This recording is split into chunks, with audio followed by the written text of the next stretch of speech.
Yippee-ki-yay, motherfucker. Eh ben non seulement t'es vulgaire, mais t'es ordinaire en plus. Dick Laurent is dead.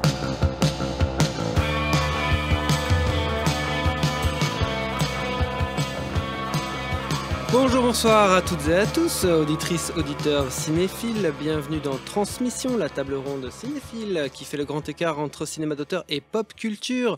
Ce soir, même si nous sommes loin, nous ne pouvons pas sentir sous nos aisselles les uns les autres, nous sommes toutefois au complet avec monsieur Lucien Alflans. Salut Olise, salut les gars, salut tout le monde. Et monsieur Manuel S. Santé les gars. Mais également monsieur Julien Rombaud. Bonjour tout le monde. Julien qui a l'air d'enregistrer directement dans son vu la qualité pourrie de son son.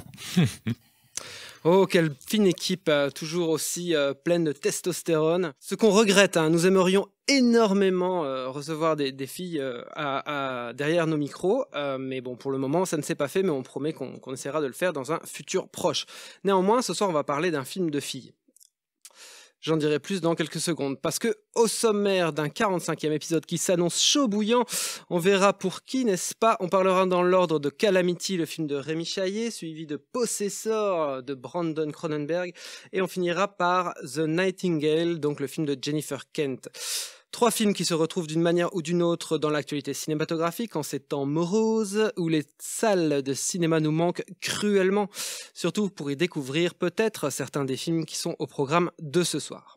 Mais mes amis, j'ai une annonce à vous faire ce soir, parce que j'ai eu bien le temps de préparer cette émission, j'ai plein de petites notes et de petites choses de petites surprises pour vous, de petits bonbons. Donc, comme j'ai pu bien préparer, ça veut dire quoi? Ça veut dire jeu d'intro, ça veut dire jingle, ça veut dire parole à Jack Slater. Je vous conseille d'être très prudent, ils m'obéissent au doigt et à l'œil. Et il me suffirait de claquer encore des doigts pour que demain vous soyez aspiré par une motocrotte sur le trottoir d'en face. Je ne saurais donc trop vous conseiller, ainsi qu'à votre toutou, de rentrer à la niche. Vous avez d'autres questions? Oui. 2, très brèves. Primo, pourquoi est-ce que je perds mon temps avec un branquignol dans ton genre, alors que je pourrais faire des choses beaucoup plus risquées? Comme ranger mes chaussettes, par exemple. Deuxio, comment comptes-tu claquer des doigts pour tes molosses, une fois que je t'aurai bouffé les pouces des 2 mains? Alors, le jeu d'aujourd'hui s'intitule #MeToo et Pendant ta gueule, et il est consacré au genre follement sympathique du Rape and Revenge, en l'honneur d'un des films de ce soir, The Nightingale, qui n'est pas vraiment un Rape and Revenge stricto sensu, mais bon, on en parlera plus tard. Le Rape and Revenge, on le verra, concerne bien plus que le seul cinéma étiqueté d'exploitation. Alors, attention messieurs, 3 questions, plein de sous-questions, et alors je donne la parole au premier qui dit Schwarzenegger. Alors, question numéro 1. Le Rape and Revenge se traîne peut-être une réputation de genre impropre et de mauvais goût, mais pourtant en 1960, un maître scandinave fort respecté réalisait un ancêtre du genre. Quel auteur, quel film? Schwarzenegger. Un maître scandinave, ça doit être Bergman. Alors, c'est la moitié de la bonne réponse. Dans quoi La source. Exactement, La C'est Source, juste. Ouais. qui est plus ou moins l'ancêtre aussi de La dernière maison sur la gauche de Wes Craven. Vous faites une bonne équipe, les gars. Alors, deuxième question. Pour faire justement ce grand écart qui nous est si cher vers le plus crasseux, le plus poisseux, intéressons-nous maintenant au grand poisseux en chef, Abel Ferrara, qui réalise un autre canon du genre. En 81, j'aimerais que vous me retrouviez le titre original, le titre français, le nom de l'interprète principal, mais aussi dans quel autre film de Abel Ferrara peut-on la voir? MRS 45, ouais. L'Ange de la Vengeance. Exactement. Avec Zoé... L'actrice qui est une figure féministe assez forte, je me souviens absolument plus de son nom. De toute façon, vous avez perdu puisque vous n'avez pas dit Schwarzenegger. Donc en fait, c'est Zoé Lund et elle joue également dans Bad Lieutenant du même Ferrara, qu'elle joue la dealeuse de notre cher Harvey Keitel. Et Ferrara qui jouait le violeur dans L'Ange de la Vengeance. Exactement. Très bien. Et troisième question pour finir sur une note plus mainstream. Le cinéaste préféré de Manu, Ridley Scott, s'est aussi illustré à sa manière dans le genre en 91. C'est bas, Olivier, tu paieras pour ce truc-là. On sait tous bien ici qu'on est Team Tony. En fin d'émission, ça se paiera, ça. Alors, donc, lui aussi s'est illustré à sa manière dans le genre en 91 avec le hit de l'époque, Thelma et Louise. Dans ce film, dites-moi qui interprète Thelma, qui interprète Louise, laquelle subit le rape et laquelle accomplit la revenge. Susan Sarandon. Ah, j'ai oublié l'autre. Gina Davis. Gina Davis. Oui, mais elles font qui? C'est qui? Ah putain, ça... Vous êtes mauvais puisque c'est Thelma qui est interprétée par Gina Davis qui se fait violer et Louise interprétée par Susan Sarandon qui accomplit la revenge. Voilà. Donc, écoutez, ce soir, vous n'êtes pas super. Alors que j'ai pourtant choisi des questions qui couvrent un spectre assez large. Les questions étaient très bien. Merci, Lucien. Bon, eh bien, sans plus de prolégomène, nous allons enchaîner avec Calamity, le film de Rémi Chaillet.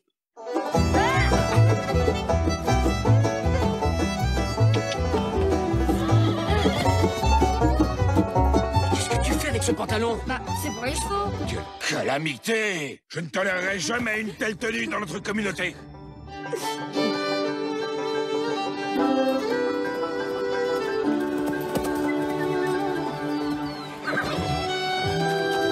Tu t'appelles comment déjà? Je m'appelle Marcus. Faut se débarrasser de cette chaîne. Tu fais moi le malin maintenant, tête debout. J'ai rarement vu une fille aussi mal élevée. C'est pas une fille. La petite dame aurait peut-être du travail pour 2 orphelins. Moi, je peux passer. Non, c'est trop dangereux.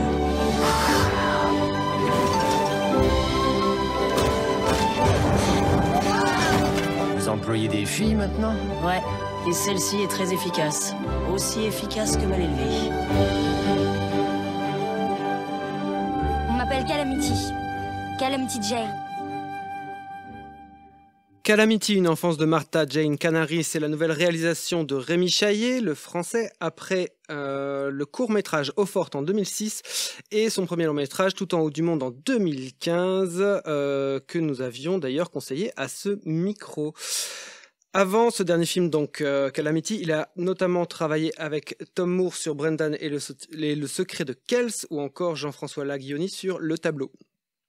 Pour le film dont nous parlons aujourd'hui, Rémi Chaillet est crédité comme réalisateur, mais aussi scénariste et directeur artistique. Cofinancé avec le Danemark, le film a remporté le Cristal du meilleur long-métrage au dernier Festival international du film d'animation d'Annecy. Et porté par une presse enthousiaste, il a vu un éventuel succès public sacrifié sur l'autel de la pandémie, car sorti juste avant la 2e fermeture des salles. Et oui. Depuis début avril, il est disponible en DVD et Blu-ray, mais aussi en VOD, et en Belgique, vous pouvez notamment le voir sur la plateforme Sooner. Alors, ça raconte quoi? Très librement inspiré des bribes d'informations que nous avons sur l'enfance de la vraie Calamity Jane, une enfance de Martha Jane Canary met en scène Martha, future Calamity, alors qu'elle a une dizaine d'années et parcourt le territoire américain vers l'Oregon, faisant partie d'un convoi de colons. Alors que son père veuf se retrouve blessé dans un accident, Martha, aînée de 3 enfants, va pour des raisons purement pratiques se mettre à porter un pantalon, apprendre à chevaucher un cheval et à conduire un attelage. Pointée du doigt par la communauté de colons, puis accusée à tort de vol, Martha va être amenée à prendre la fuite seule dans l'Ouest sauvage. C'est Manu qui commence sur le film de Rémi Chaillet. Comme tu l'as dit, Olivier, c'est vrai que c'est un film qui débarque aujourd'hui directement en VOD. Et c'est peut-être un écueil qu'on aura dans la réception du film, parce que je pense que c'est un film qui ne peut, à mon avis, s'apprécier pleinement que sur un grand écran, dans la manière dont Chaillet notamment travaille justement le format large, propre au western, un certain type de western, et notamment dans la partie pris visuelle qu'il reprend de son précédent long-métrage qui était Tout en haut du monde. Cette idée que le dessin fonctionne en un plat de couleurs et n'est pas forcément délimité, c'est le contraste entre des différentes couleurs qui va créer des jeux de lumière par opposition de teintes. Donc sur cet aspect visuel, le film est vraiment un enchantement de tous les instants et vraiment magnifie la nature et le voyage de Calamity. Il y a notamment tout un travail sur le gigantisme qui est extrêmement payant. Je pense notamment il y a un jeu de montage à un moment assez intelligent et très poétique entre un scarabée ou un bousier qui est en train de de pousser sa petite boule, et un plan très large du convoi qui traverse la prairie, qui est montré quasiment comme une sorte de procession de petites chenilles. Après, il est principalement à destination, à mon sens, des enfants. C'est peut-être le petit écueil, si écueil je pourrais parler autour du film, c'est qu'à mon sens, il reste quand même très largement un film enfantin. Je trouve que le parcours de Calamity manque un petit peu d'âpreté. Il y a plein d'aspects du parcours de Calamity où je pense qu'elle est confrontée à une adversité qui ne va jamais dans une dimension qui serait un peu plus effrayante, qu'on peut trouver par exemple chez Ghibli, ou je pense notamment à Takahata, parce que le film a pu me faire penser à Horus de Takahata. Mais au-delà de ce bémol, je trouve que pour le coup, le point de vue entre guillemets féministe autour de Calamity que porte le film n'est pas du tout un point de vue qui est mis au chausse-pied sur le récit, et qui s'insérerait mal dans le cadre de l'époque, etc. Ce qui peut être quelquefois le cas de certaines productions récentes à destination des enfants. Là, pour le coup, je trouve que c'est assez bien amené ce parcours de cette jeune fille. Je vais rebondir tout de suite sur ce que dit Manu, parce que je suis assez parfaitement d'accord avec tout ce qu'il vient de dire. J'ai regretté exactement les mêmes choses, c'est-à-dire que le film soit peut-être parfait pour des enfants, je dirais de 6 à 10 ans, avec la forme qu'il a, qui est assez singulière, qui fonctionne très bien, qui doit en effet être bien plus appréciable sur un grand écran, et j'irai même plus loin en parlant d'un travail sur le son et la musique qui offre à l'esthétique générale que choisit le film quelque chose d'au final assez inattendu, et qui doit mieux marcher dans une salle de cinéma. Maintenant, comme Manu, je suis absolument d'accord. Le film, pour moi, est vraiment très littéral, très enfantin, sans aucun double sens possible. Et donc, moi, personnellement, en tant qu'adulte, ça me laisse un peu froid. Voilà, je passe vite la parole parce que je ne fais que rebondir sur ce que dit Manu, mais dans l'ensemble. Oui, effectivement. Pareil, je suis d'accord avec mes deux collègues, et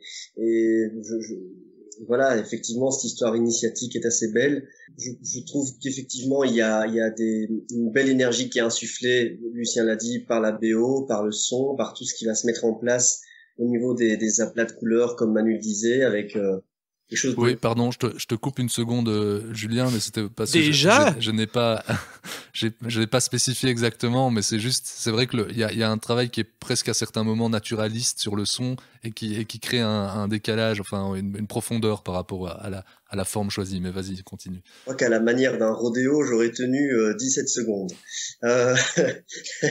Non, mais oui, je parlais dans la couleur, ça m'a fait penser un petit peu à de la peinture de l'ordre du fauvisme, avec quelque chose de très brut, et en même temps de très délicat, de très jeté, en même temps d'assez subtil dans l'utilisation de ces palettes de couleurs.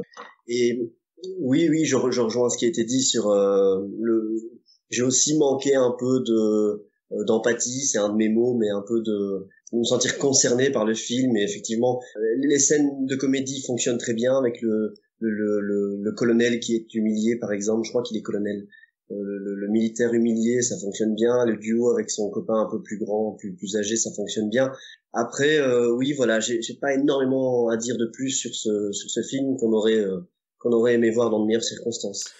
Bon bah oui, je vous rejoins tout à fait, mais bon, moi j'ai absolument pas boudé mon plaisir, j'ai pris vraiment un gros plaisir moi à voir ce film. Ça m'a pas gêné le fait qu'en effet il soit complètement accessible aux enfants, ou ça m'a pas gêné le manque de double lecture. En effet, peut-être qu'on peut manquer d'une double lecture, quoi qu'il y a un discours assez appuyé sur les accoutrements, les idées reçues, etc., et que je trouve qui est pertinent et assez subtilement amené et mené. C'est un très beau récit initiatique, comme je le disais en introduction. C'est une transformation qui se fait pour des raisons purement pratiques. Ça, je trouve ça très chouette, très bien vu.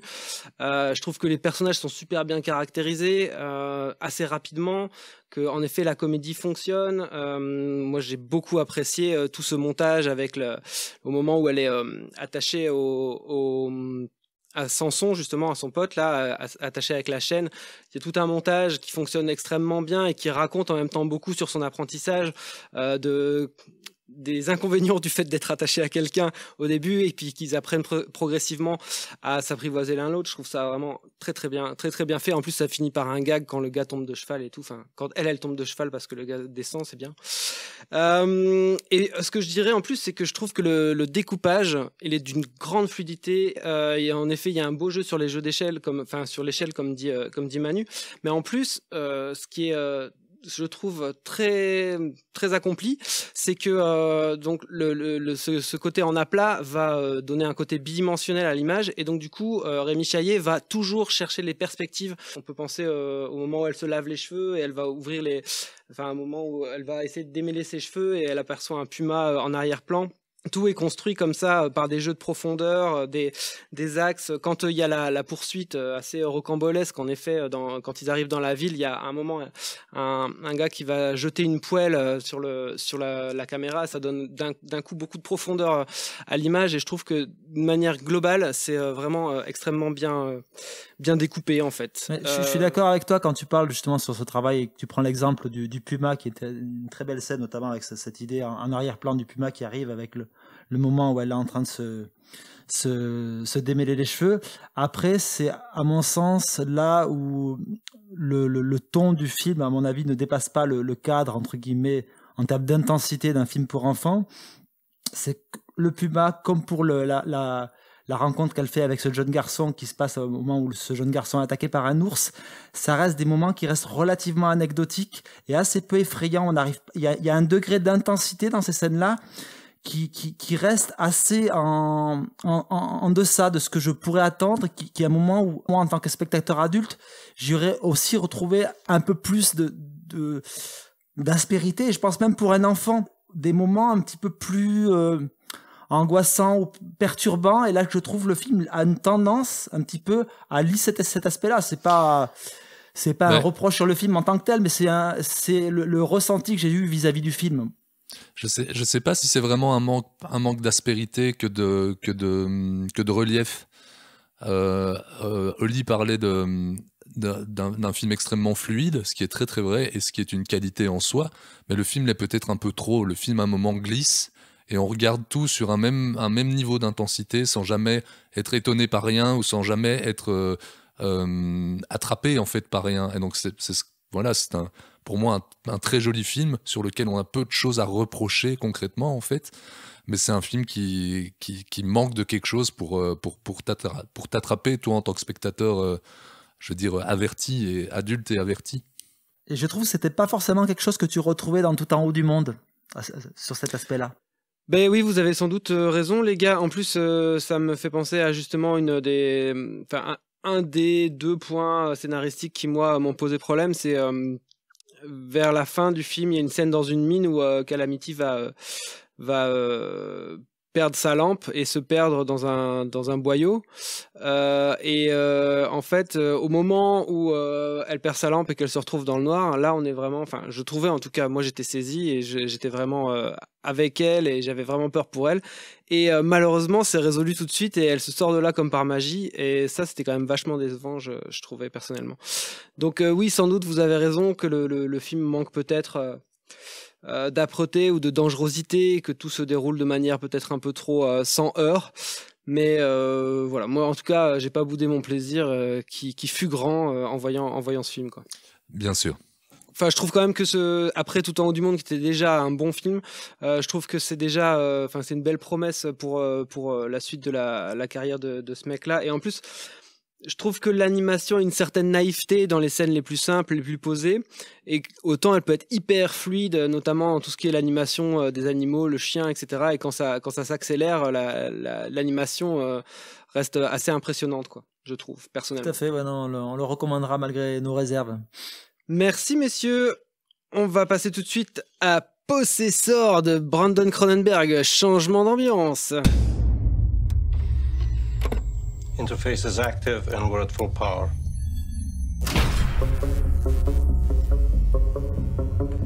What's your levels this time? You just make sure you pull the trigger on the way out. After initial binding, you'll be locked in, with no loss of control permitted during this performance. We can't afford any mistakes on this one. Good. Very good.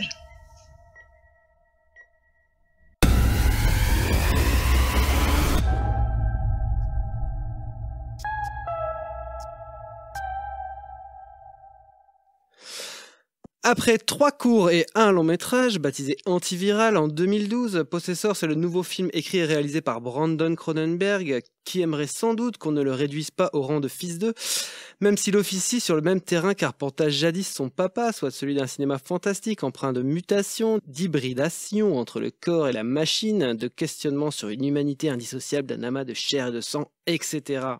Enfin, il aimerait bien, le Brandon. Donc, coproduction Angleterre-Canada. Possessor a été dévoilé au festival de Sundance avant de se tailler un beau petit chemin dans le circuit des festivals de films fantastiques, remportant plusieurs prix à Sitges ou à Gérardmer, où il a obtenu le grand prix du jury, un jury présidé par Bertrand Bonello. Nous, petits Belges, avons pu découvrir le film via l'édition online du BIF, le Brussels International Festival of Fantasy Film.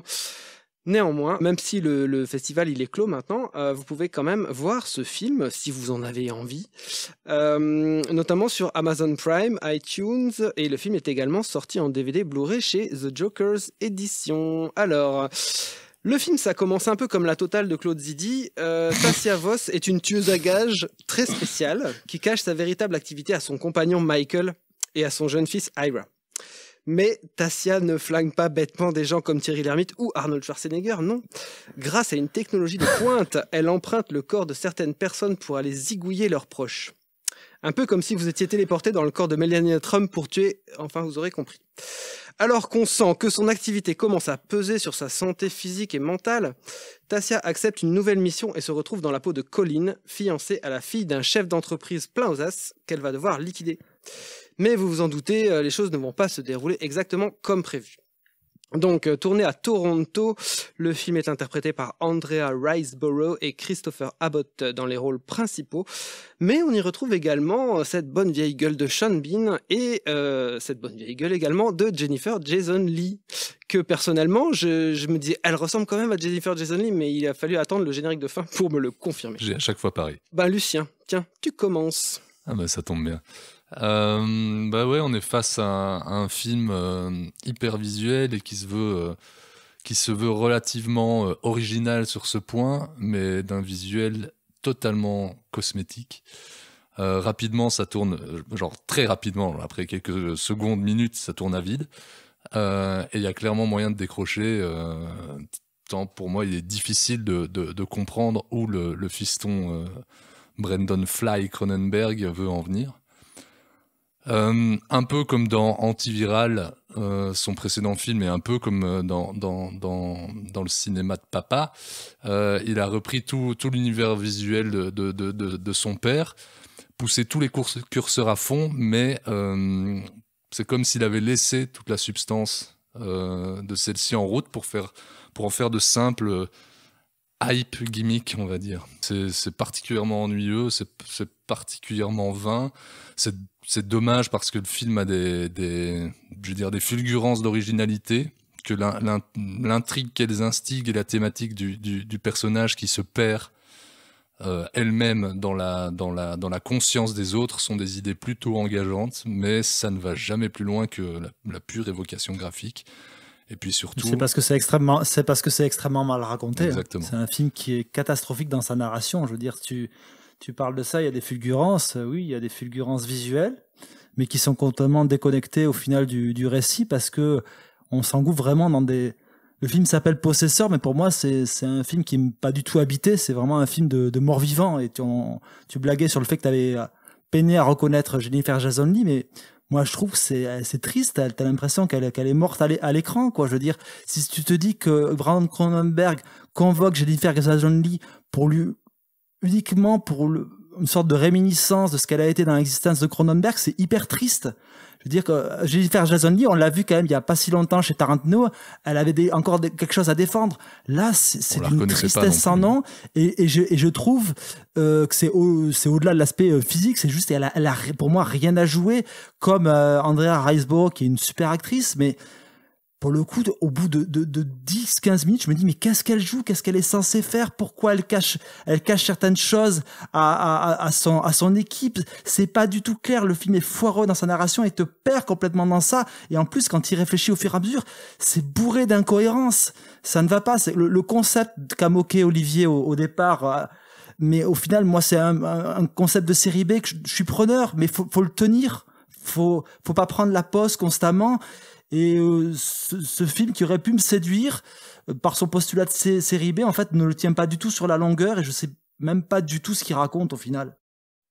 Oui, et effectivement, en plus de ce qui est dit, et je vous rejoins sur le manque de clarté, et un film qui, malgré son pitch, qui moi aussi aurait pu m'intéresser, et qui a des ambitions formelles, on l'a dit, mais en plus de tout ça, on a parfois des scènes qui valent un peu les feux de l'amour en science-fiction, avec effectivement des scènes avec l'amante, la femme, la maîtresse, et en même temps là, on prend de la coke dans le fauteuil, etc. Enfin, les feux de l'amour, t'es gentil, hein, on dirait aussi simplement une pub pour Rick Owens, quoi. Le film aurait pu durer 30 minutes de moins, tranquillement, sans qu'il perde de son contenu, mais plutôt justement, il aurait à mon avis gagné en cohérence.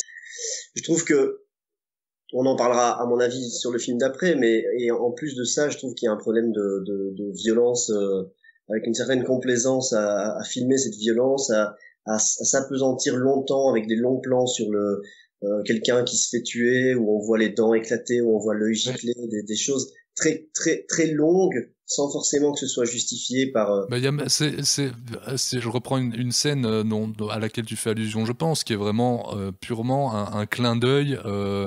Un peu de petit malin qui est faux spectateur. On allait chercher Sean Bean, qui est très connu. Enfin, c'est devenu un mème sur Internet pour mourir à chaque fois et essayer de le tuer, mais plus que d'habitude, quoi. Enfin, c'est vraiment ça l'idée, quoi. Ouais, on va le déglinguer à l'écran. Avec le postulat, on va spoiler, qu'en fait, le mec ne meurt pas. Exactement. Donc tu te dis, mais ça devient un même inversé, quoi. C'est assez problématique. Et moi, en fait, cette idée, en fait, de gros trou noir qu'installe le récit dans ses articulations fait qu'au bout d'un certain temps, le plaisir que j'aurais pu avoir du postulat de base, je finis par le remettre en question en me disant ce postulat de base est déjà de base crétin. Parce que tu te dis, en fait, le fait d'investir d'un corps pour aller en tuer un autre dans une soirée où tout le monde est là n'a plus de sens, puisqu'en fait, elle ne va pas dans la soirée, elle va les tuer sans aucune audience, etc. Donc, il n'y a aucune utilité à faire ça de ce point de vue-là. Il faut lire et écouter Brandon Cronenberg. Je ne sais pas si vous avez jeté un œil. J'ai lu des très courtes interviews de lui autour du film. Tu sens que le mec, il en a juste rien à foutre de ce qu'il raconte. Enfin, je veux dire, il évoque des trucs, mais vraiment, tu te dis, le mec, concrètement, il a envie de se faire plaisir. Enfin, vraiment, c'est ça qui ressort. Hein. Du pur cosmétique, c'est de la pub et rien d'autre, quoi. Enfin, je veux dire. C'est vrai que c'est déceptif parce que, comme tu le dis, Manu, on a une première altercation qui se passe dans cette fête avec beaucoup de monde, qui promet quelque chose d'assez savoureux, d'assez croquant. Et finalement, on n'en fait rien vu qu'on finit par le faire dans une cuisine désertée de tout le monde. Donc effectivement, le postulat de base ne sert plus à rien. À quoi ça sert de prendre l'identité d'un autre pour commettre le meurtre, puisque de toute façon, on le fait isoler, et en plus, du point de vue du spectateur, c'est assez déceptif. C'est jamais expliqué, ce truc-là, c'est jamais expliqué, mais d'où sortent ces gens? Enfin, tout ça, c'est juste voilà, c'est concept, les gars, on y croit et on laisse tomber le reste. Qu'est-ce que t'en penses, Olivier? Allez, Olivier, tu vas nous parler des petits daddy issues de Brandon, c'est ça? Ouais, mais vous êtes super dur avec ce film. Non, moi aussi, je vous rejoins. En effet, c'est super faible, c'est très mal raconté. On en a rien à foutre au bout de 2 secondes. Enfin, ouais, ça s'effondre très très vite. En effet, moi, le postulat de base, pourquoi pas, je suis comme vous. Hein. Mais très vite, elle doit être le conjoint de quelqu'un. Mais c'est impossible. Enfin, et tout de suite,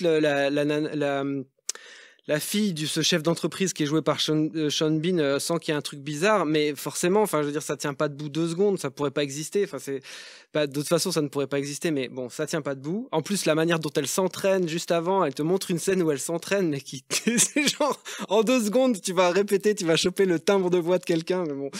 Bref, c'est stupide.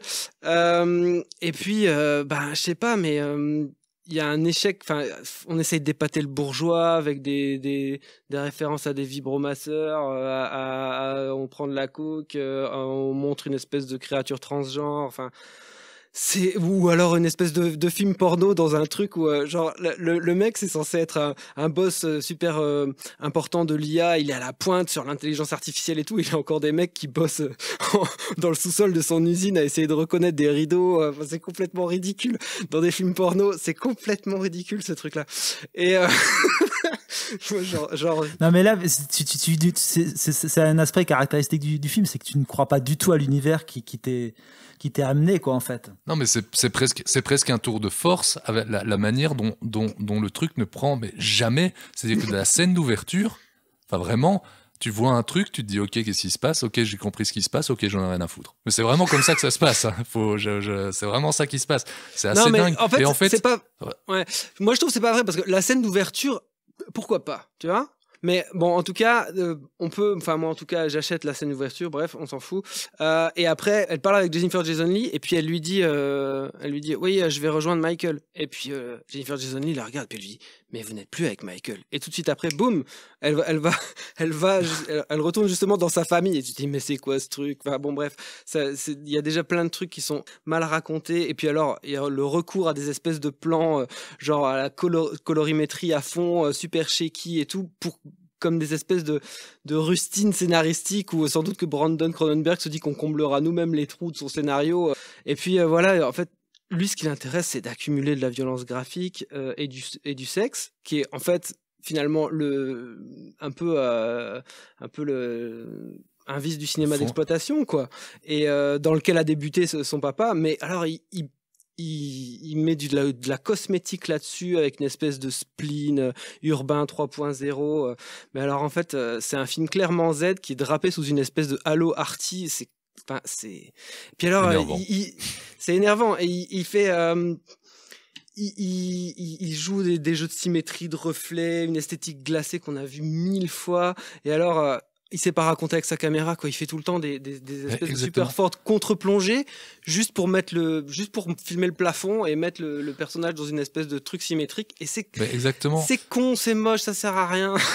Mais en fait, ouais, c'est ça. Ce qui est énervant, c'est en plus, c'est qu'on sait que il va y avoir un public pour ça. Enfin, ça va. Le mec va jouir d'une certaine hype, mais ce que tu viens de dire là à l'instant sur la manière dont il filme ces objets, je vais dire, c'est assez intéressant. Moi, j'ai à plusieurs moments pensé à la série Mr. Robot ou à Drive de Refn. J'ai pas mal pensé à Refn dans les côtés que j'aime le moins. Il se trouve que j'aime plutôt Drive, mais ça serait plutôt le Refn de Only God Forgive ou ce genre de choses. On est d'accord, mais j'ai pensé, j'ai beaucoup pensé à Refn sur ces deux films que tu viens de citer, mais par rapport à Mr. Robot ou à Drive, qui sont deux films et séries que j'apprécie plutôt, c'est dans son rapport, je vais dire, à la fragmentation du cadre que le film utilise beaucoup. Dans les deux cas précités, donc dans Mr. Robot et Drive, le montage, le découpage et le temps passé à poser l'univers et les personnages, etc., permettent d'éviter en fait tout ce côté choc et chic qui ne sert absolument à rien chez Brandon Fly, comme j'aime bien l'appeler désormais. C'est la caricature vraiment d'un cinéma d'horreur un peu branchouille, comme on peut en voir assez régulièrement, année après année. Mais de plus en plus. C'est un peu... Voilà, et non, c'est pas de plus en plus, mais c'est un peu tristou qu'on mette autant à l'honneur ce type de cinéma-là qui, en fait, se revendique du genre, mais n'arrive même pas à en dépasser les codes ou les investir ou quoi que ce soit, et en fait ne propose qu'un truc digne de figurer dans une allée d'un musée d'art contemporain et pas du tout dans une salle de cinéma, quoi. Ouais, et encore, franchement... Encore. Bref, on va s'arrêter là sur le film et je vous propose que nous passions à un autre genre de morceau qui s'appelle The Nightingale. I'll sell my rock, I'll sell my reel, sell my only spinning wheel. You know what it's like to have a white fella take everything you have, don't you? To buy my lover a sword of steel. What's your name again? Claire. I'm not your boy. I'm Mangana, the blackbird. I wish in vain. You white ones go fast, fast, fast. get nowhere. I go slow. I wish I had my love again. The little bird thought she was going to die out there in the forest.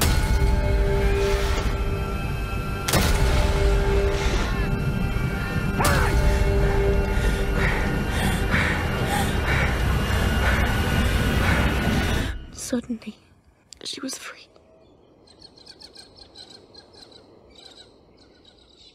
Malgré un prix spécial du jury à Venise en 2018, accordé par un jury présidé par Guillermo del Toro, doublé d'un prix Mastroianni du meilleur espoir pour le jeune comédien Baikali Ganambar, The Nightingale, deuxième film de la scénariste et réalisatrice australienne Jennifer Kent après The Babadook en 2014, n'a pourtant guère trouvé de distributeur dans nos contrées. Peut-être tout bonnement car il est très difficilement sortable, trop arty pour les multiplexes, trop hardcore et genré pour les réseaux à réessayer. L'œuvre de Jennifer Kent se taille pourtant une réputation d'expérience cinématographique viscérale et sulfureuse depuis de longs mois. Auréolé de cette réputation, il arrive maintenant en Blu-ray et DVD chez Condor Film et en VOD, il est disponible sur Amazon Prime notamment. Alors qu'il aurait pu s'appeler Au temps béni du Commonwealth, le film emprunte son titre, le rossignol donc, au surnom de son héroïne, Claire Carroll. Nous sommes en 1825 en Tasmanie, c'est donc une île au sud-est de l'Australie. À l'époque, l'île est colonisée par les troupes anglaises qui ont transporté des bagnards. Claire est donc une bagnarde d'origine irlandaise, elle parle en gaélique d'ailleurs, qui est appréciée pour ses dons de chanteuse et à qui le lieutenant Hawkins a accordé une hutte, le droit de se marier et de commencer une famille. Après 6 ans de travaux et de faveurs, on l'imagine, au lieutenant, Claire rappelle que sa liberté doit lui être rendue. Hawkins refuse et ce différend va tourner très mal. Lors du reste du film, notre héroïne très énervée décide de se venger et s'adjoint les services du guide aborigène Billy pour se lancer à la recherche d'Hawkins et de ses hommes, partis à pied dans la nature sauvage pour rejoindre la ville de Launceston. Alors, Claire est interprétée par Aisling Franciosi, vu dans Game of Thrones ou dans Jimmy's Hall de Ken Loach. Hawkins est interprété par Sam Claflin, vu lui dans la série des films Hunger Games. Et c'est donc le nouveau venu Baikali Ganambar qui interprète le guide Billy. La photographie du film, dans un format très peu rectangulaire, je pense que ça doit être du 1,66, est signée du polonais Radek Lachuk, qui avait déjà travaillé sur Mr. Babadook. Alors, nous avons décidé un format un peu spécial pour ce film. On va faire en 2 temps. Donc, on va commencer très vite par un tour de parole où chacun va dire rapidement son avis, sans spoiler. Et puis, nous parlerons ensuite librement du film en full spoilers. Donc, en une phrase, qui a décidé qui de commencer? C'est Julien Rombaud. Julien Rombaud en une phrase. Pendant 1 heure, un film âpre et puissant, avec des scènes très fortes, et pour la suite, une accumulation de violence qui finit par lasser, voire à frôler la complaisance. Manu? Un mot, électrochoc. Lucien? Pour moi, le génie du film, c'est d'arriver à être à la fois insoutenable, ignoble et effroyablement chiant, mais je terminerai par citer une phrase que je viens d'entendre dans la bande-annonce, qui est « You don't want trouble, but sometimes troubles want you ». Ok, et je finirai en disant que c'est un film âpre, désagréable, mal aimable, mais cathartique, émouvant, passionnant. C'est vraiment un film que je regrette de ne pas avoir vu en salle, car si l'expérience immersive eût été au rendez-vous, je crois que j'aurais pleuré et à plusieurs moments. Et maintenant, un petit interlude musical. What'd you think of the season finale of Game of Thrones? Right? Oh, no.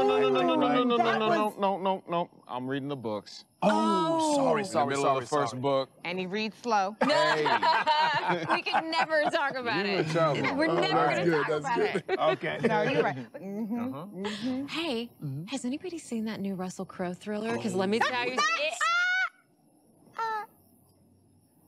Sorry, it's just... We're going tomorrow and I don't want to know a thing about it. Bon, et donc, Julien, vas-y maintenant, développe full spoilers, lance les hostilités. Bon, je ne sais pas si je vais beaucoup spoiler, mais oui, en effet, on a pour moi un film, on l'a dit, viscéral, sulfureux, très fort, où dès le début, tout concourt à l'oppression de son personnage principal. L'atmosphère est poisseuse, elle est boueuse, le regard des soldats sur cette femme qui est vraiment vue comme un morceau de viande, tout est malsain, et tout concourt à l'oppression, comme je le disais, jusqu'au format du film dont tu as parlé, avec un cadre très serré qui renforce encore ce sentiment anxiogène et ce sentiment que quelque chose de grave va arriver, et ce qui arrive, et puisqu'on peut spoiler avec plusieurs viols et un infanticide.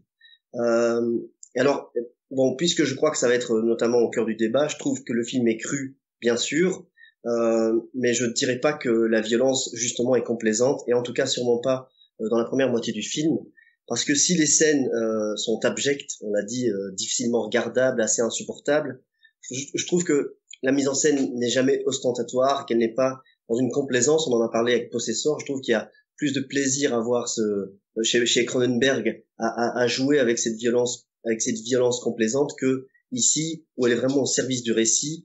Et je trouve que voilà, il y a quelque chose de très viscéral, de très cruel, et jamais sans exagération. Le problème, selon moi, c'est que il y a une accumulation de scènes. Et non seulement elles s'accumulent, mais en plus elles sont souvent longues, et l'ensemble fait que dans ce déchaînement de violence, petit à petit, je trouve qu'on arrive à être agacé, à sortir, d'autant plus que le dernier tiers du film patauge un peu, que je trouve qu'il perd son rythme, et je trouve que du coup les scènes violentes qui sont nombreuses et deviennent un peu absurdes, deviennent un peu ennuyeuses et détestables, parce que on a un trop plein de choses, parce qu'on a une violence qui n'en finit plus. On a notamment la mort d'un des soldats qui a concouru à l'agression de cette fille, qui meurt aussi là encore, avec une longue scène, beaucoup de gros plans sur sa tête en train de se faire défoncer. Enfin, bref, il y a une longueur dans ces scènes qui, si elle est forte, et si je suis très heureux de voir des films comme ça qui puissent exister et qu'on puisse encore avoir des expériences immersives, finit quand même par lasser, et la violence se fait absurde au bout d'un moment. Moi, j'ai eu un trop plein. Maintenant, je dis pas que c'est une mauvaise idée, parce que bon, quand j'entends Manu dire électrochoc, effectivement, je préfère 100 fois avoir des films comme ça que des films dénués de substance et sans aspérité. Mais juste, je t'interromps 30 secondes, je te prends la parole 30 secondes, mais est-ce que tu penses pas justement que cet aspect-là, ce rapport à la violence, où tu sens une forme de répétition qui s'émousse à ton sens au fil du récit, fait pas partie prenante du projet du film? Si, mais je crois que par le rythme, dans la dernière moitié patauge et peine à trouver vraiment sa fluidité, qui est pourtant présente au début, je trouve qu'elle perd en force. Et ce qui m'a étonné, mais alors là c'est vraiment une question que je vous pose, c'est que finalement je n'ai pas tant d'empathie pour le personnage féminin, alors que au début on est révolté, qu'on a aussi envie d'être dans cette vengeance, ou en tout cas si on n'est pas nazi, qu'on a quand même envie qu'il se passe quelque chose et qu'elle réagisse, mais je trouve qu'on manque d'empathie avec elle. Je ne sais pas pourquoi, par exemple. J'ai réfléchi, j'arrive pas à savoir. Je pense que le film paye aussi, en effet, qu'on n'ait pas pu le voir en salle. C'est un film que, même si, comme je viens de le dire, j'ai peu aimé le film, c'est un film que j'aurais voulu voir en salle, évidemment. Et que en fait, il y a un réflexe, presque, de spectateur à un moment, et qui marche au début, et puis sur le long terme, sur le long terme, tout au long du film, à un moment, tu prends de la distance parce que c'est compliqué de faire autrement. Et malgré le fait que la mise en scène du film même essaye en permanence de t'impliquer là-dedans. À mon sens, je suis pas vraiment d'accord, parce qu'il y a clairement une bascule à un moment narratif du récit, puisque là on spoil complètement, puisque t'as ce récit qui s'installe comme un récit de vengeance très dirigé de la part du personnage, du fait de l'exaction qui a été commise, donc qui est sans équivoque sur ce qui s'est passé, donc qui drive le récit de manière très claire. Et il y a un moment, une bascule qui s'opère au milieu du récit, et c'est là où je trouve que justement le film est hyper intelligent dans sa manière d'aborder le genre, qui est le genre du rape and revenge, qui est toujours un genre, généralement, quand il est bien fait, quand il n'est pas fait par des tocards, et généralement un genre assez déceptif, parce que il y a rien qui se résout dans ça. Et donc, on finit plus brûlé que sauvé, entre guillemets. Il y a pas de salut dans cet acte-là. Et je trouve que là où elle renouvelle la chose, Jennifer Kent, où elle est très habile dans ça, même si elle se défend a priori dans les interviews que j'ai pu voir, d'avoir fait un Rape and Revenge, d'avoir fait un film de vengeance, ce que, à mon sens, qui est clairement le cas du film, c'est comment de ce cas singulier, qui est cet acte qui est commis envers cette jeune fille, elle va étendre ça à l'histoire du pays, et comment elle va faire dialoguer à la fois Billy et Claire sur l'ambivalence entre guillemets de ce qui lui est arrivé, et à quel point ça représente une goutte d'eau par rapport à ce qu'est l'ampleur de l'histoire du massacre du peuple aborigène.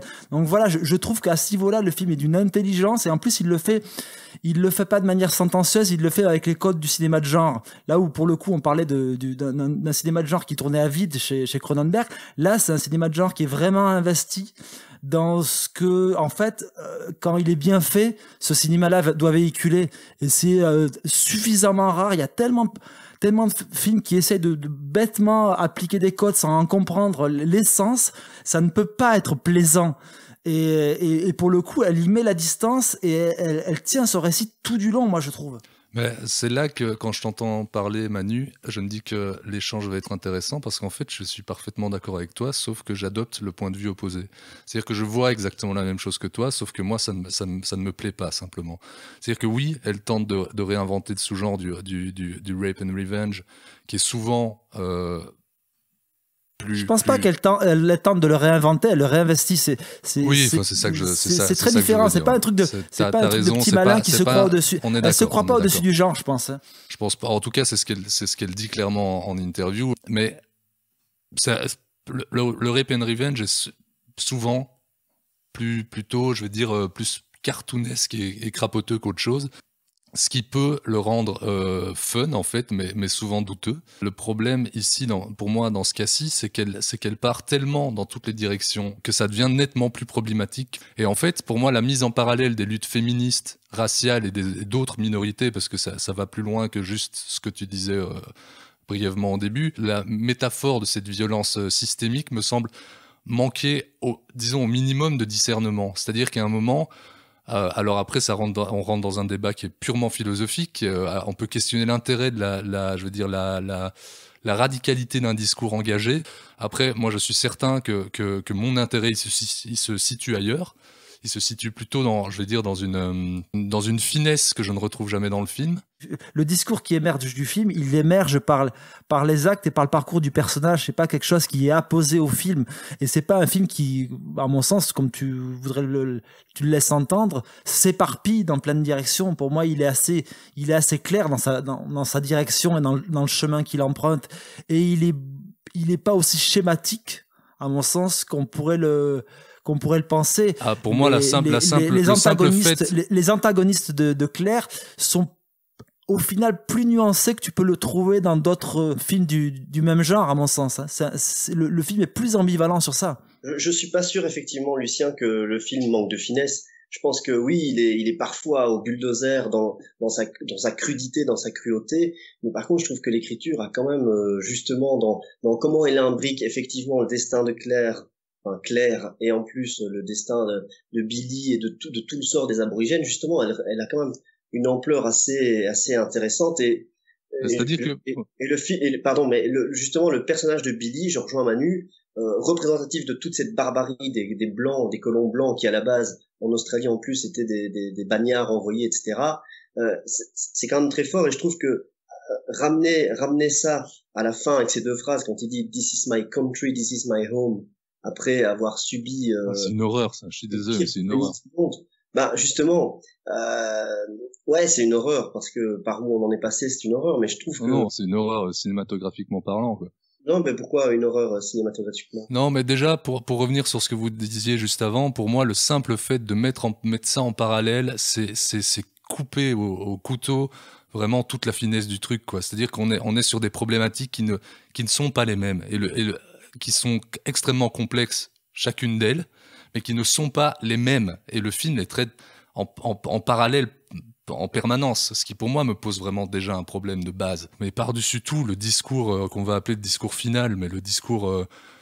je veux dire, la dernière confrontation, pour moi, ça finit par agglutiner tout ça dans un pensum qui, en fait, c'est plus exactement ce qu'il doit penser. Pour moi, c'est pas possible. Tu peux pas traiter un sujet, même si c'est un sujet particulier qu'on traite peu, d'autant, parce que je termine ce que je disais, je que pense sur pas la, qu'a sur la priori, scène... au cinéma, tu n'es pas le droit de faire certaines choses, mais ça, c'est... Ah, mais j'ai pas dit que c'était une question de droit. C'est quelque chose sur lequel je serais en désaccord profond vis-à-vis de toi. Je pense pas qu'il y a de facto quelque chose qui ne soit pas possible.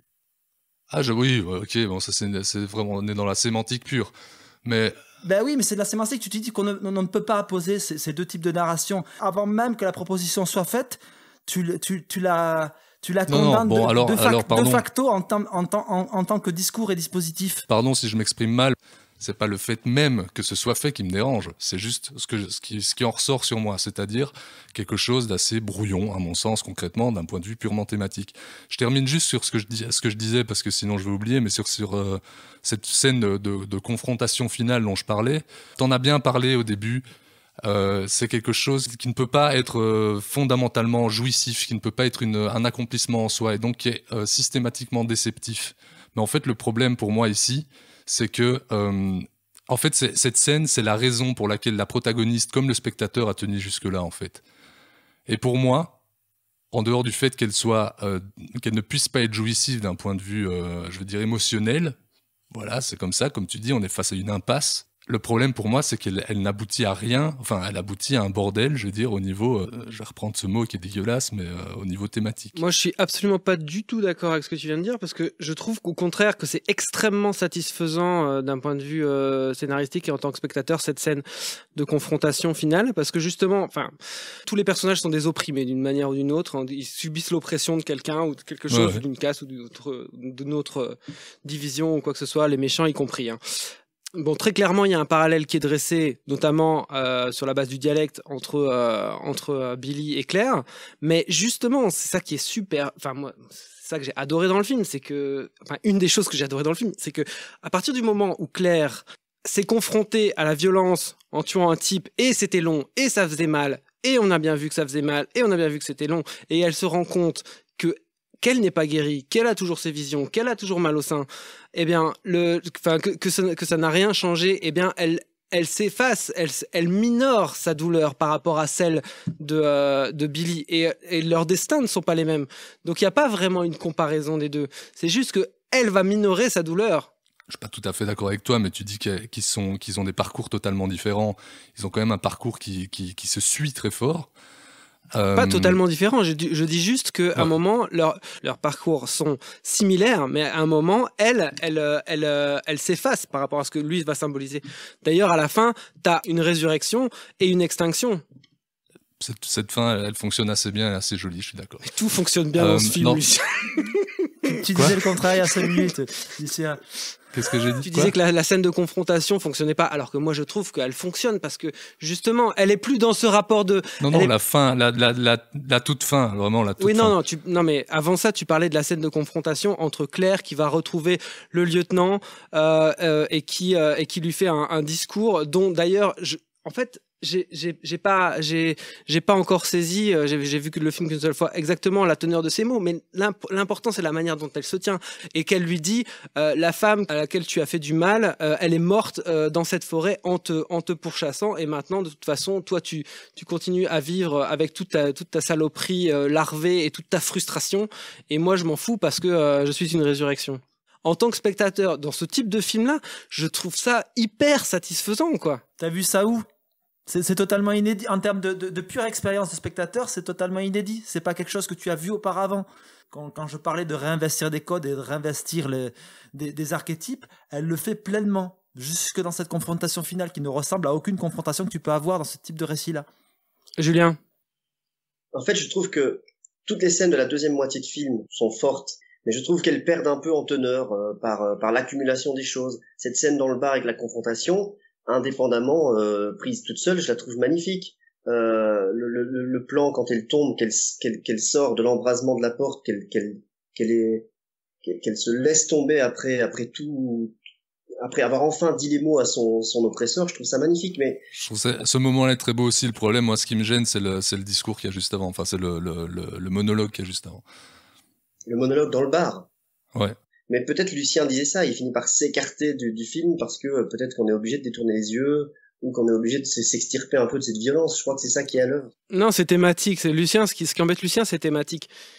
Non, pas que, parce que j'ai aussi plein de trucs à dire sur la forme. Mais d'ailleurs, c'est ça que je trouve que, parce que vous m'avez pas laissé terminer ce que je disais, mais dans cet échange qu'a la protagoniste avec Billy, en fait, il y a un moment où, enfin, concrètement, on est sur un champ contre champ qui est en quasi face caméra. Et en fait, moi, ça m'a rappelé un truc qui m'avait gêné dans Joker.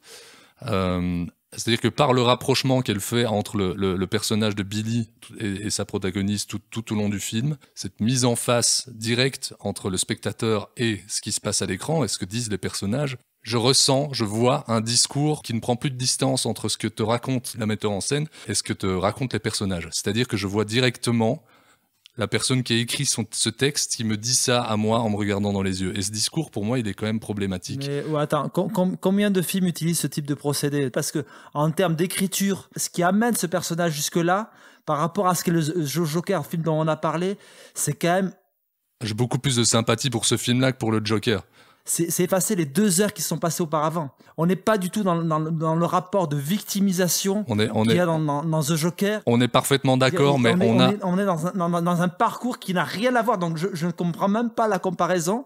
Je peux comprendre le fait que tu n'apprécies pas ce trope de cinéma.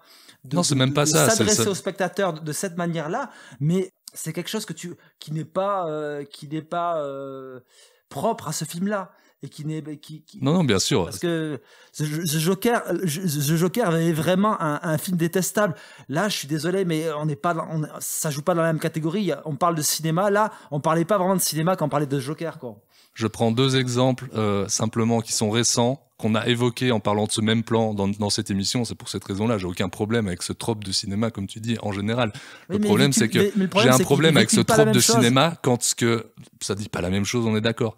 J'ai un problème avec ce trope de cinéma quand ce qui m'est raconté à travers ce trope de cinéma me gêne. C'est juste ça que je veux dire. Mais le problème, c'est entre guillemets, ce qu'elle dit, c'est l'aboutissement et l'accomplissement de ce personnage-là, donc c'est totalement incohérent. Donc, ouais, sauf qu'elle te le dit à toi directement, c'est bien ça le problème, parce qu'on pourrait dire alors la même chose de n'importe quel film, et entre autres de Joker. Mais ça arrive souvent quand le personnage, le discours d'un personnage résonne comme une adresse au spectateur. C'est un problème quand c'est apposé au-dessus du film. Là, ça découle de tout le parcours du personnage. Ah, moi, j'aurais pas de problème si la même scène est amenée d'abord, pour moi, avec un détachement entre ces 2 discours, entre ces 2 trajectoires, pardon, et avec un champ contre champ qui n'est pas quasi littéralement un face cam contre un face cam. C'est ça qui me pose problème. On est purement dans l'interprétation formelle, on est d'accord, hein, mais c'est ça qui me gêne, moi, dans cette scène-là. D'autant plus, et je reviens là-dessus, que, et vous me dites le contraire, tant mieux, peut-être que j'ai pas bien vu le film, j'en sais rien. Mais n'empêche que pour moi, ces 2 personnages, leur trajectoire, elle est quand même intimement liée. Et à ce moment-là, elle l'est toujours. Et d'ailleurs, ils en discutent. Ils sont en train de partager leur douleur. Et c'est à ce moment-là que, en gros, t'as un personnage qui te dit, ouais, nous, à ce moment-là, on les tue, quoi. Ouais, moi je vois pas trop où est le problème. Enfin si, je comprends ce que tu dis, Lucien, mais moi je sais pas, je dois être un nazi, mais j'ai pas trop de problème parce que j'ai pas l'impression que moi personnellement je suis un pro peine de mort. Enfin. Et en même temps, je comprends la douleur de Billy. Je comprends que dans sa tribu, peut-être qu'on faisait ça. Enfin, tu vois, moi ça me pose pas de soucis. Et puis ça se joue pas à la même échelle. On en parlait encore. Ça se joue pas à la même échelle. Donc voilà. Ça se joue pas à une échelle individuelle en fait. Et moi, en fait, ce qui me gêne dans l'accumulation dont je parle depuis le début, c'est aussi que puisqu'on est en full spoil, c'est aussi que à un moment donné, tous les personnages sont tellement nihilistes, horribles, dégueulasses.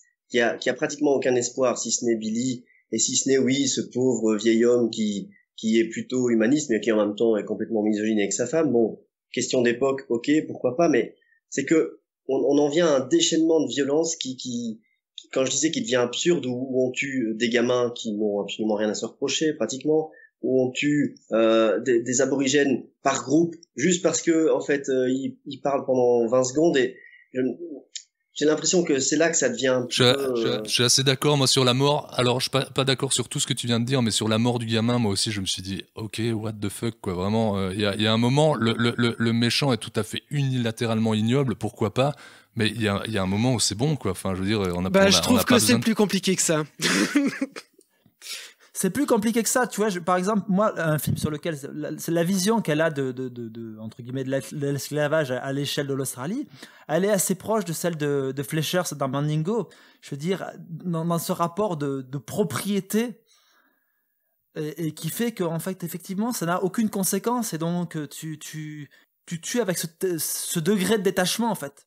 Mais quand je disais que tout était pourri, c'est que c'est même pas que ce personnage-là, Manu, c'est aussi tous les colons blancs en quelque sorte, parce que ce groupe d'indigènes qui se fait massacrer, d'aborigènes qui se fait massacrer en fin de film, pareil, on ne les a pas connus avant, ils n'ont pas de passif dans le film, et tout d'un coup, pour vraiment une mini broutille, ils en viennent à un déchaînement de violence. Alors j'entends la folie des hommes et le détachement à tuer qui est devenu comme de laver une pomme, mais quelque part, c'est vrai que ça, après 2 heures, c'est quand même... Et dans cette même idée, dans cette même direction-là, en fait, moi j'ai aussi un problème, c'est qu'à un moment, toutes ces choses-là sont extrêmement parlantes, je les trouve un peu lourdes, bon voilà, c'est une question de où tu places tes propres curseurs aussi en tant que spectateur, ça c'est une certitude. Mais il y a un moment où moi ça me pose un pur problème dans la manière qu'a le film de m'emporter, c'est-à-dire qu'à un moment je vois en permanence des intentions. C'est-à-dire que je les vois tout le temps. Quand il tue le gosse, ok, d'accord. Quand il va tout le temps. Quand il passe au bord de la route, qu'on voit la mère avec ces 2 gosses, la maison qui crame, tout ça, tout le temps, je me dis, ok, j'ai compris, ok, l'intention, d'accord. Il y a un moment où moi, ça me sort du film et j'arrive à aucun moment. Enfin, ça m'empêche simplement d'être porté par cette histoire. Ouais, moi je suis pas d'accord. De nouveau. Bon, que le film soit lourd et clair dans ses intentions, ok, soit. Ça, je peux tout à fait accepter comme discours. Ça n'empêche que moi je le trouve extrêmement puissant. La mort du gosse, pour moi, enfin, à ce moment-là, justement, tu vois un peu une espèce de porte de sortie. Tu vois une espèce de peut-être d'éclairage un peu sur le personnage du lieutenant, où tu vois aussi, où tu te dis éventuellement, si tu fantasmes comme un dingue, tu peux te dire que le gosse va finir auprès de la jeune Claire et que ça va bien finir. Mais non, en fait, parce que c'est pas ça son propos, parce que son film il est dur, il est âpre, il est quelque part réaliste. Il y a une anti-iconisation dans ce film. C'est vrai. Ouais. Quelque part, c'est pour ça que tu as un format carré, et il est sur l'humain, et elle voit pas de... Enfin, pour elle, l'humanité, en tout cas dans ce film-là, et la manière dont elle était organisée entre oppresseurs et opprimés à ce moment-là, ne laissait pas de place à l'espoir, ou en tout cas vraiment extrêmement peu. Et pour moi, ça ramène ça très très fort à ce moment-là. Et donc du coup c'est pour ça que je suis choqué par la mort du gosse. Je suis choqué, ouais, mais pour moi ça me semble faire partie de son projet. Je suis choqué pas au moment où en effet il y a ce déchaînement de violence qui vient en plus là sans crier gare contre les aborigènes quand ils sont sur le chemin là. Mais en même temps ça me ramène à la scène qui arrive au bout de 20 minutes, et donc ça, pour moi c'est sauf que cette fois-ci c'est Billy qui est victime, et on se dit qu'il en a été victime des dizaines et des dizaines de fois. Donc quelque part ça remet les pendules à l'heure. Enfin à chaque fois cette violence elle fait mal, elle est répétée, mais pour moi il y a pas de, c'est tout à fait justifié. Ce qui est touchant dans cette scène-là, mais qui pour moi rejoint encore un peu ce que je disais plus tôt, c'est qu'en fait... Billy apprend qu'il est le dernier des siens. En effet, et qu'on voit simplement le personnage principal le Nightingale, en fait. Claire. Claire. Extrêmement, concrètement, intérieurement bouleversé par ce qui se passe, et c'est un moment, c'est un des moments où j'ai été ému.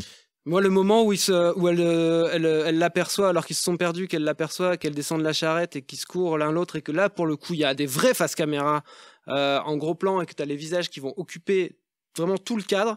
Là, moi, j'ai été fortement ému, alors que j'ai vu le film dans des conditions lamentables, quoi. Avec ma nana qui se barre au bout de 20 minutes en me hurlant dessus, en devant arrêter, baisser le son, mettre le casque parce qu'elle supporte pas d'être à côté. Enfin, j'ai vraiment vu le film dans des conditions lamentables, et il m'a Et pourtant, il m'a transporté, j'y ai pensé pendant 2 jours, quoi. Et c'est là où je me dis, putain, l'expérience de la salle, putain, ça me manque, parce que quand t'es, excusez-moi, je vais prendre une expression qui en général n'est pas très agréable, mais quand t'as passé ce deal d'aller dans la salle et de passer ton temps et de te dire que tu vas aller vers l'œuvre, eh ben, si jamais en effet, la scène horrible, tu te la prends dans la gueule au bout de 20 minutes et elle est bien, bien horrible, mais après, le parcours cathartique, tu le fais aussi en même temps qu'elle, quoi. Ah, mais ça, c'est certain. Et moi, donc, je pense... Du coup, c'est pour ça qu'il faut... Enfin, tu vois, ce film, ça nécessite... Enfin, pour moi, c'est vraiment en salle qu'il faut le découvrir et il faut pas le découvrir... C'est certain, moi, même si le film est tellement fort que finalement, je suis quand même ému, mais... Lucien. Je suis d'accord avec ça et c'est ce que je disais en intro aussi par rapport à ce que disait Julien, mais par rapport, tu parles du cadre, je suis certain que je l'aurais ressenti différemment sur un écran géant. Ça, j'en suis persuadé. Maintenant, à nouveau, je suis désolé, mais l'utilisation du cadre, je vois plus l'intention qu'il y a derrière que ce qui me procure directement. C'est-à-dire que l'idée est très réussie. C'est-à-dire que quasiment tout en lumière naturelle en plus. Enfin, ça donne l'impression. Aller chercher l'organicité de l'environnement, l'humain comme tu dis en plein cadre, l'humain comme un paysage en fait. Ce schéma social qui est extrêmement enfermant pour tous ces personnages, la représentation, je veux dire, verticale comme unique, c'est un moment presque dit à l'écran. Comme unique possibilité de s'élever de la fuite des oiseaux qui part par le dessus, jamais par les côtés, enfin tout ça, ça fonctionne. Enfin, je veux dire, c'est vraiment des bonnes idées, mais à aucun moment ça fonctionne dans mes tripes, quoi. Alors moi là j'ai un souci parce que tu parles d'un film justement qui porterait un discours et qui justement te mettrait à distance, et en fait tu cites dans les qualités tout ce qui n'est que des idées assez abstraites en fait de véhiculer un discours, alors que pour moi ce choix du cadre il est tout simplement et très simplement légitimé et va en direction de se rapprocher au plus près des acteurs. La scène de viol, elle est très épurée, entre guillemets, elle est très peu... Elle se passe en majorité hors champ, t'es en plein pot sur le visage de la jeune fille, et pour le coup, je suis désolé, mais c'est pas une idée que je suis en train de voir, hein, je le vis de l'intérieur et violemment. Je suis dans un aspect vraiment viscéral de la scène. Je suis pas du tout dans une question de verticalité ou quoi que ce soit. Les scènes de violence sont régulièrement traitées de ce point de vue-là. Je pense que ce choix-là, il est principalement là pour se confronter au plus près des personnages et pas dans une dialectique ou comme tu le laissais entendre. Et je trouve ça assez paradoxal de prêter des qualités au discours et de nier la viscéralité du procédé, en fait. Oui, en effet, à plusieurs moments, je me suis posé la question et je me suis dit, mais ces choses-là, je les vois, elles existent, elles sont presque explicitées par les personnages. Enfin, je veux dire, je suis désolé, mais les mouvements de caméra verticaux, etc., en allant filmer les oiseaux, quand ils sont en train de parler de tout ça, pour moi, c'est limite, on est des oiseaux, on va pouvoir s'envoler. Enfin, voilà, c'est quasi dit littéralement. Donc, je pense pas que ce soit de la surinterprétation de ma part. Et à certains moments, oui, je me suis dit à quel point c'est pas de la théorie pour flatter l'ego critique de ceux qui vont le remarquer. Maintenant, et ça, je suis absolument d'accord. Visiblement, ça t'a pas flatté, donc ça ne devait pas marcher. Donc... tu vois ce que je veux dire.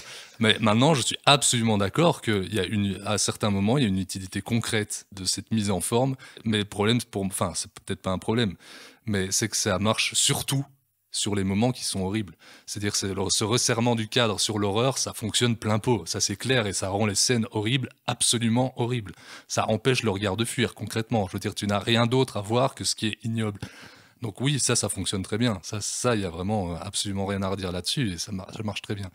Et le choix qui est opéré dans ces scènes-là, c'est majoritairement de se fixer sur sur le visage des personnages. Ouais. On n'est pas du tout dans un traitement habituel, peut-être souvent assez complaisant. Elle filme les différents viols exactement de la même manière. C'est ce qui est assez frappant aussi. Effectivement, je trouve que tu as bien défendu le film, Olivier, et que moi j'essaie... Manu surtout. Vous deux. Mais ce que je veux dire, c'est que moi j'étais très heureux de découvrir ce film, que je le trouve très fort, et que là où j'essaye j'ai l'impression que mon réflexe était un réflexe d'humain ou de survie, de me détacher quelque peu de l'écran pour ne pas trop suffoquer, et que finalement je crois que je crois que c'est plus l'expérience du spectateur qui s'en extirpe que plutôt le film qui perd qui perd en force au fur et à mesure. Et effectivement, on revient là-dessus, la salle t'immergerait beaucoup plus dans cette intrigue. Ouais. Je suis persuadé que c'est pas que ça. Enfin, dans mon cas, en tout cas, je suis persuadé que ça n'a pas été que ça. Maintenant, comme je suis un mec sympa, j'avais quand même Enfin, il y a quand même des choses qui m'ont plu dans le film, évidemment. Comme dans Widows. Non, Widows, c'est un film que j'aime énormément. A posteriori.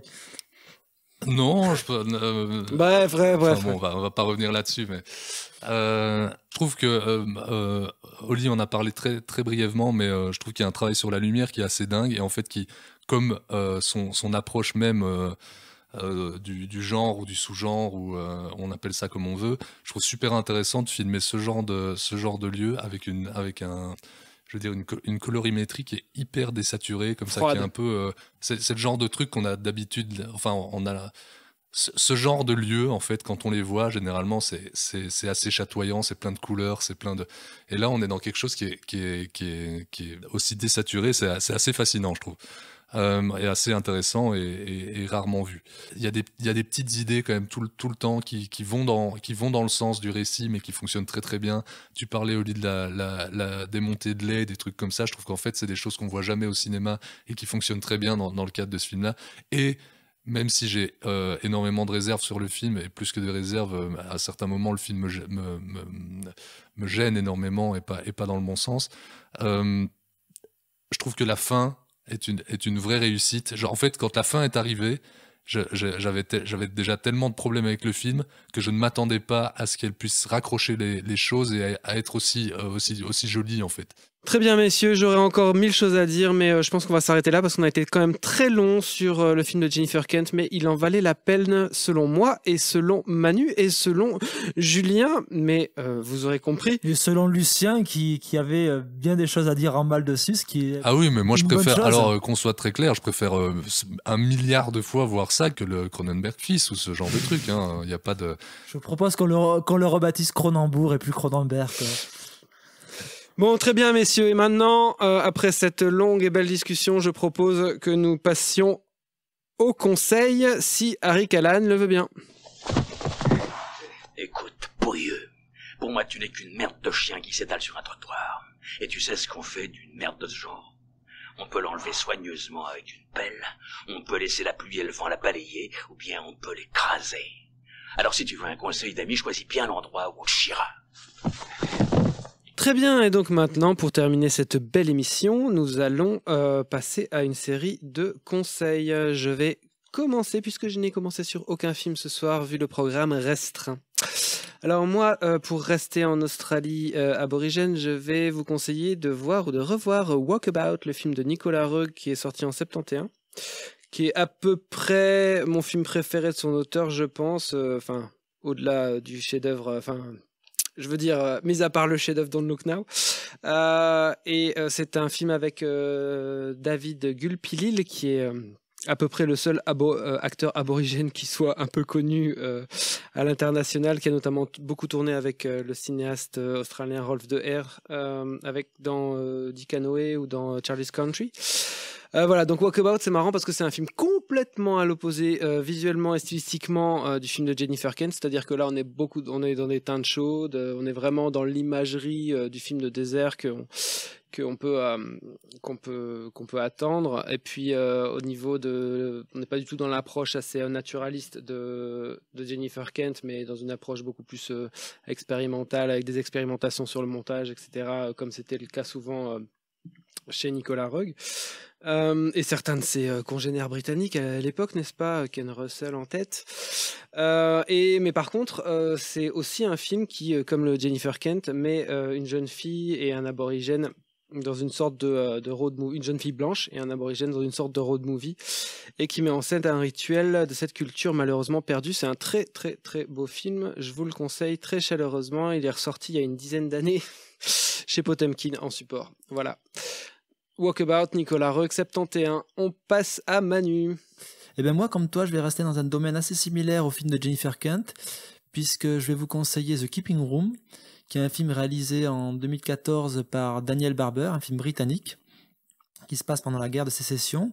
C'est une forme de western féministe qui pourrait se rapprocher dans son atmosphère des proies de Don Siegel, mais d'un point de vue clairement féminin. C'est un film où 3 jeunes femmes, 2 sœurs et leur servante noire se retrouvent isolées dans leur grande propriété sudiste, loin des hommes partis à la guerre, et qui vont se retrouver confrontées à 2 soldats de l'Union. Donc il y a tout un jeu larvé de tensions sexuelles, d'émancipation, et tout comme le film de Jennifer Kent, c'est un film assez épuré, plus fin qu'il n'y paraît dans son propos.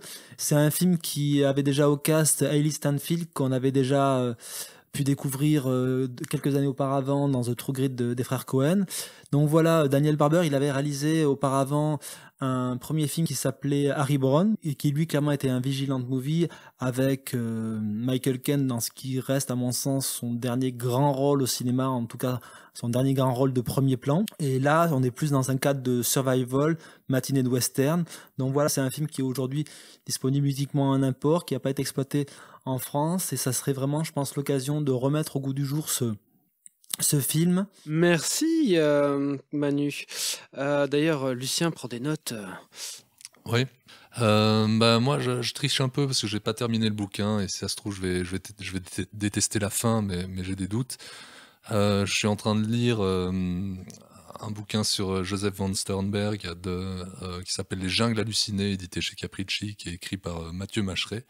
Voilà, je trouve que c'est important d'avoir un bouquin en français un bouquin francophone sur un cinéaste aussi passionnant que von Sternberg. Ça me permet aussi de revoir et de découvrir aussi pas mal de films de lui que je n'avais jamais vus.